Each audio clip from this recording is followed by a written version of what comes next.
What is going on, guys? This is some training footage from my training session today. I haven't been following any sort of structured strength training program. I'm just doing my usual training split, staying strict to that schedule, and then kind of just auto regulating each day based on how I'm feeling. Here has been my plan lately on how I'm going to build my overall strength. I think it's important that you build strength in a variety of rep ranges. So that means like sets of 3 and doing like sets of 15, because I don't think your 15 rep max is going to translate very well to your 3 rep max and vice versa. And being strong in the higher rep ranges and the lower rep ranges are both going to help your 1 rep max in the end. So I've basically been rotating between different rep ranges on each training session. Usually it'll be like sets of 3, 5, 8, 10, 12, and 15. Those are the different rep ranges that I'm usually working with. With squats today, I just looked back at my training journal and I saw that I've been doing a lot of higher rep work, like sets of 8, 10, 12, and 15 in the past few weeks. And I've kind of been neglecting the lower rep ranges going heavy. So today I was feeling pretty solid. So I'm like, all right, I'm going to go heavy today. I'm going to do some sets of 3. And here's how I went about figuring out how much weight to put on the bar. When you're going heavy, it's generally a good rule of thumb to keep some reps in reserve. So I was like, I'm just going to do whatever my 5 rep max is for as many sets of 3 as I can. And I know my 1 rep max is 315. So I just went over to a 1 rep max calculator and I plugged in numbers with 5 reps until it lined up with my 1 rep max being 315. And that ended up being pretty close to 275.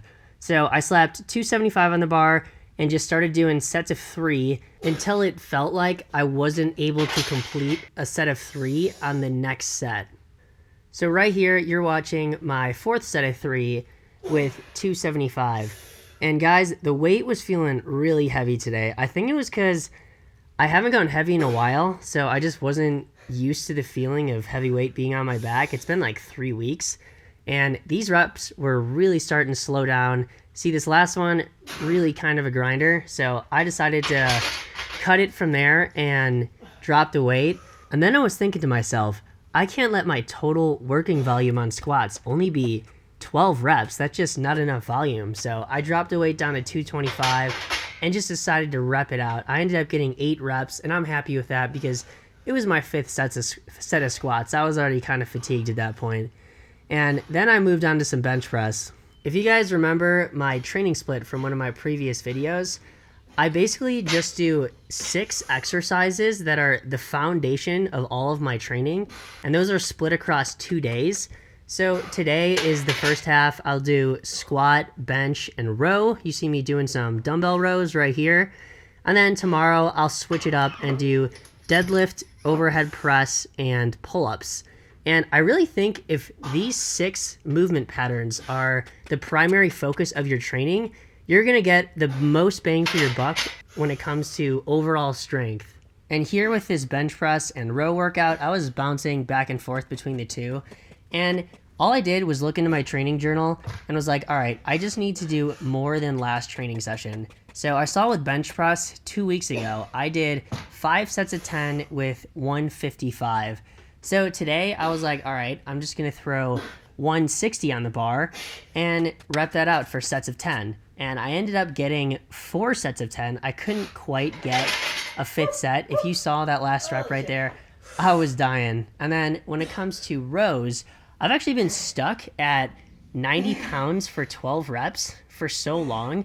And my dumbbells, they only go up to 90 pounds. So this is going to seem a little counterintuitive, but I actually decided to drop the weight and increase the reps. So I ended up doing sets of 15 on rows because I'm just trying to get past that 90 for 12 plateau that I've been at for a long time now.